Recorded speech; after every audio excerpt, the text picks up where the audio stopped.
Fancy Nancy and the Wedding of the Century.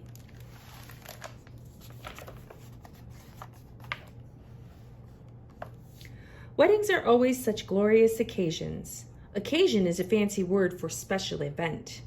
I have planned so many weddings, and now, finally, I am going to a real one.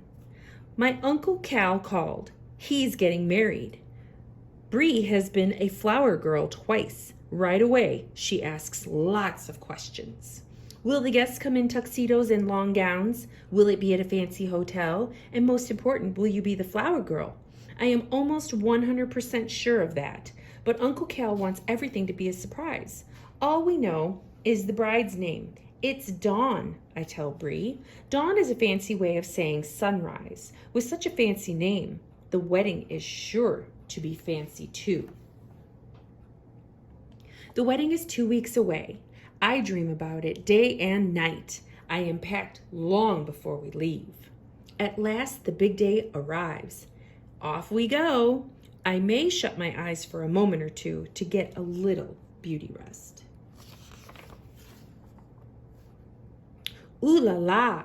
We arrive at the hotel, and I cannot believe my eyes. It looks like a palace. A palace is even bigger than a castle. There is a pool as large as a lake and the world's longest water slide. I spend the afternoon at the beauty salon, and I am the flower girl. Jojo gets to hold my train.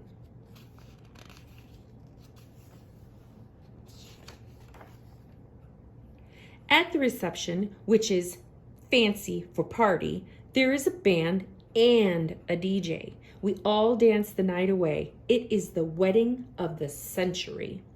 All of a sudden, I hear my mom calling, "Nancy, Nancy, we're here. Wake up." Say what? Was I dreaming the whole thing? When I get out of the car, I cannot believe my eyes. We are in the wilderness. Suddenly, I have a terrible feeling that the wedding will not be like the one in my dreams.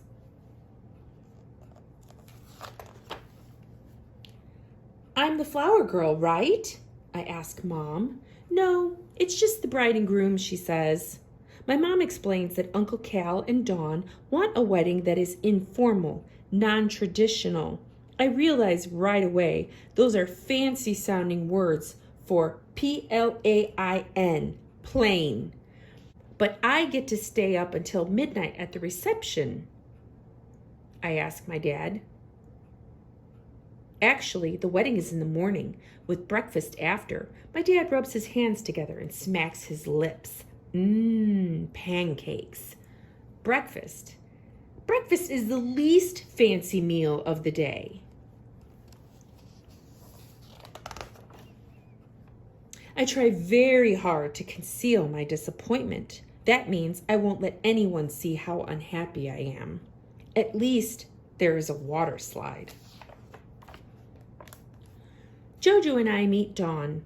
I like collecting unusual pebbles, Dawn tells us. Want to help me find some? May we? Of course we would, I say. Ooh la la, here is a big one in the shape of a heart. It's translucent. That means you can see right through it, I explain to Dawn. I give Dawn the heart pebble because she and Uncle Cal are in love. I will keep this forever, Dawn says. Oh, the pebble can count as something new. Dawn explains that brides like to have something old, something new, something borrowed, and something blue on their wedding day. It's a tradition. But our mom said the wedding is non-traditional, I say. You're not doing the usual things. Dawn smiles. That's true, but I like this tradition, and all I need is something borrowed. No problem, I say. I can let you borrow something. Dawn comes back with us to our cabin. I find something absolutely perfect for her. That night, there is a party. I get to stay up past midnight. I never knew the wilderness was so noisy. An owl hoots, crickets chirp. At long last, I fall asleep. It seems like only a minute later, I have to get up and get dressed for the wedding.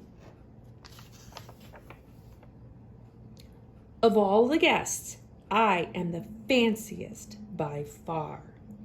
Here comes the bride.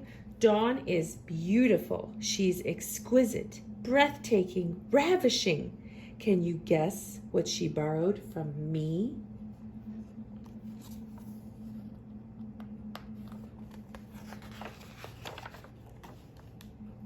During the ceremony, we all weep a little because that is what you do at weddings. It's a tradition. Uncle Cal and my new Aunt Dawn kiss just as the sun is coming up.